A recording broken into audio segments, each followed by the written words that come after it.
Hello friends, welcome to my channel. In this video, I'm gonna share the secret of my 100% non-fried Golguppa recipe without compromising its taste, crunchiness and texture.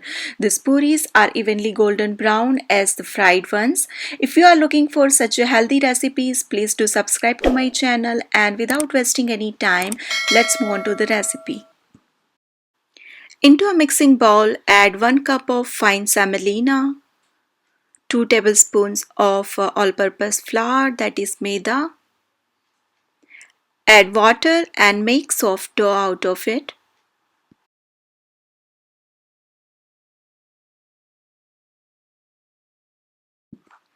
As suji is gonna absorb all the water, keep the dough very soft and moist. Now cover the lid and let it rest for at least 20 to 25 minutes. By the time our dough is resting, we will prepare pani for our pani-puri. Into a mixie jar, add half a bunch of cilantro, a cup of fresh mint leaves, add 1 inch of ginger and 2 green chillies. Add roasted cumin powder, black salt,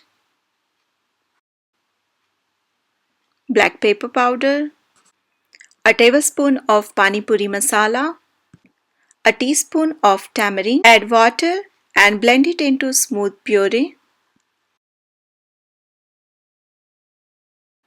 Now strain the water into a serving bowl.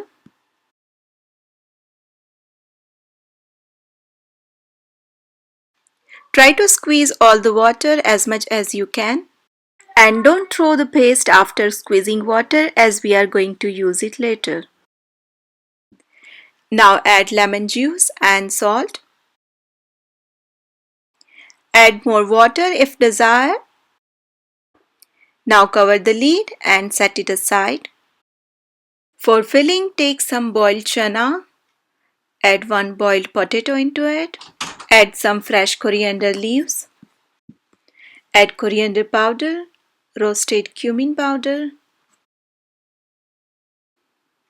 Add the paste which is left over after making pani. Adjust the salt.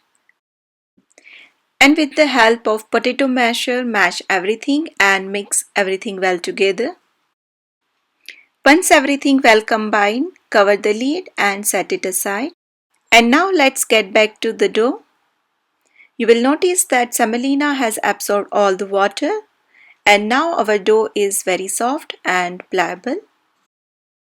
Sprinkle some flour onto working surface and transfer the dough. Knead it for some time and make a log out of it.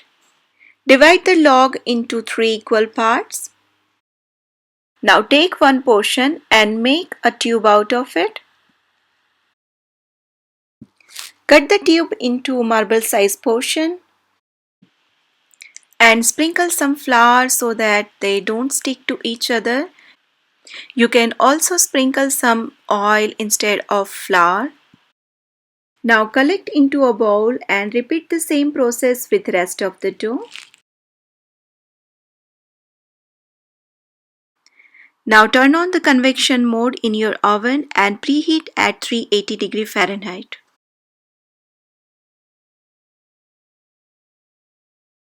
I'm gonna use roti maker to make pani puri's puri today.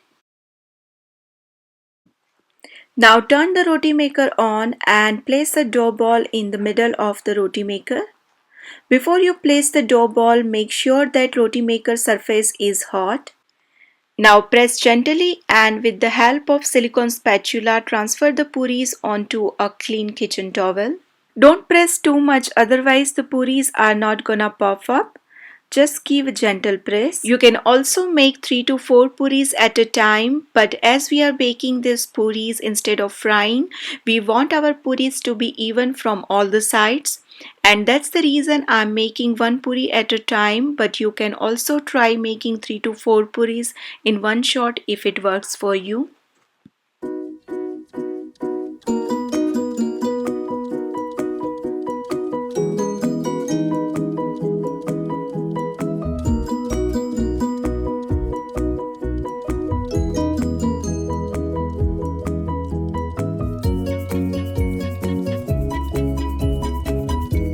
Once you are done making about 15 to 20 puris, separate them and cover it using kitchen towel so they don't dry out. I'm using this silicone mat to bake the puris today, but you can also use baking tray and that works perfectly too. Now place all the puris one by one onto a baking sheet. If you are making it first time, try to bake 2 to 3 puris at first and you will come to know the perfect temperature of your oven at which puris will puff up. Our oven is preheated and now I'm going to place the baking sheet onto the second slot from the bottom. Now close the door and your puris will puff up anytime between 2 to 3 minutes. As you can see, our puris are puffing up very nicely. If desired, flip the puris on the other side with the help of tongue after they puffs up. Once they are done, take them out into a bowl and place the other batch. Hear the sound of our baked puris.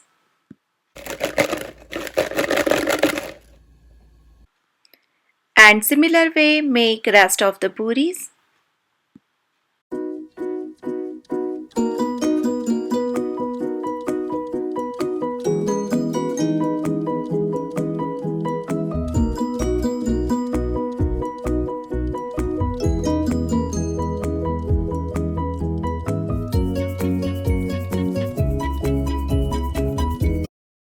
As you can see, they are perfectly even golden brown in color as the fried ones.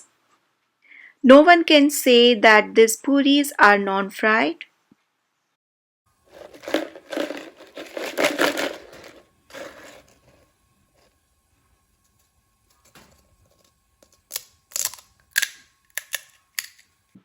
Our puris are done baking and they are looking perfectly crisp and brown. Now genuinely I want to mention that you may get some puris without puffed up fully, but surely you can use it for pani puris or for making other chaat like papdi chaat, dahi puri, sev puri. There are many variations to make use of these puris and after all they are guilt-free puris. You can also store these puris into Ziploc bag and use it later. Now before serving, add bundis into pani puri water.